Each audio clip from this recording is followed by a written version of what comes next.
Bismillahirrahmanirrahim. Assalamualaikum warahmatullahi wabarakatuh. Ria atau pamer merupakan penyakit hati yang harus dihindari tiap muslim. Sebab ancaman siksa bagi orang yang suka pamer sangat pedih.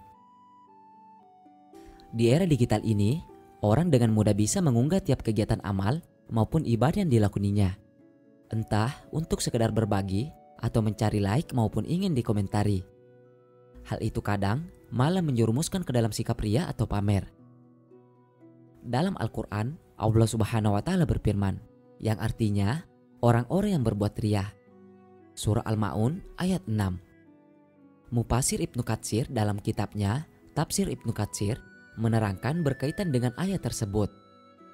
Dari Imam Tabrani mengatakan, telah menceritakan kepada kami Yahya ibnu Abdullah ibnu Abdurrabi al-Baghdadi telah menceritakan kepada ayahku. Telah menceritakan kepada kami Abdul Wahab ibnu Atta dari Yunus dari Al-Hasan dari Ibnu Abbas dari Nabi Sallallahu Alaihi Wasallam yang telah bersabda, sesungguhnya di dalam neraka jahanam benar-benar terdapat sebuah lembah yang neraka jahanam sendiri meminta perlindungan kepada Allah dari keganasan lembah itu setiap harinya sebanyak 400 kali. Lembah itu disediakan bagi orang-orang yang ria atau pamer dari kalangan umat Muhammad yang hafal kitabullah atau Al-Quran dan suka bersedekah tetapi bukan karena zat Allah, dan juga bagi orang yang berhaji ke Baitullah dan orang yang keluar untuk berjihad tetapi bukan karena Allah Subhanahu wa Ta'ala. Imam Ahmad mengatakan, telah menceritakan kepada kami Abu Naim, telah menceritakan kepada kami Al-Amashi dari Amr ibnu Murrah yang mengatakan bahwa ketika kami sedang duduk di majelis Abu Ubaidah, lalu mereka berbincang-bincang tentang masalah ria.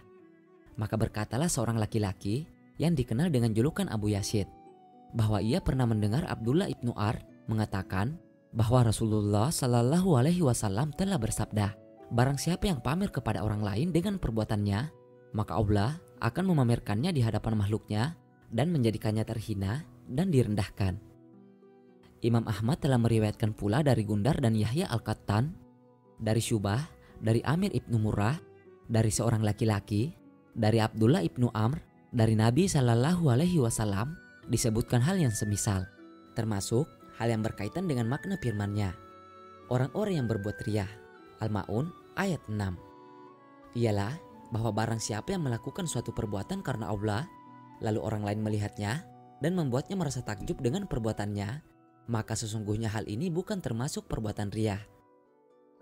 Dalil yang membuktikan hal ini ialah apa yang telah diriwayatkan oleh Al-Hafiz Abu Ya'la Al-Mausuli di dalam kitab musnadnya. Dari Abu Hurairah radhiyallahu anhu mengatakan, ketika aku sedang sholat, tiba-tiba masuklah seorang lelaki menemuiku. Maka aku merasa kagum dengan perbuatanku. Lalu aku ceritakan hal tersebut kepada Rasulullah Sallallahu Alaihi Wasallam. Maka Nabi Sallallahu Alaihi Wasallam bersabda, dicatatkan bagimu 2 pahala, pahala sembunyi-sembunyi dan pahala terang-terangan.